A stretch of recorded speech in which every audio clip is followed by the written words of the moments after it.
ఏ ప్రభు రాక కోసం అయితే ఎదురు చూస్తున్నామో ఆ గుంపులో నువ్వు ఉండకపోతే నశించిపోయేది ఎవరు? మన ఆత్మేగా. ఎప్పుడు అది జరిగిద్దంటే మెళకువ లేని స్థితిలో మనం ఉన్నప్పుడే. అందుకే గుర్తుపెట్టుకోండి, ప్రభు రాకడ దినాల్లో మనం ఉన్నాం, ఎదురు చూస్తున్నాం, ఎత్తబడాలని ఆశపడుతున్నాం.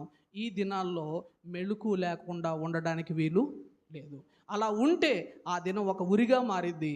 అలా ఉంటే ఆత్మ సంబంధమైన వాటిని మనం పోగొట్టుకునే వారంగా ఉంటాం. ఒక మాటలో చెప్పాలంటే మన ఆత్మను కూడా పోగొట్టుకునే ప్రమాదం. మీకు అర్థం కావాలంటే బుద్ధి కలిగిన కన్యకల సంఘటన చూడండి.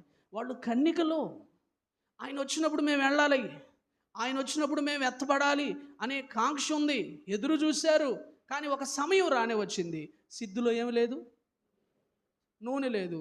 ఆ పక్కన ఉన్నోళ్ళు చెప్తున్నారు, అమ్మా ఈ నూనె మీకు ఇస్తే మాకు కూడా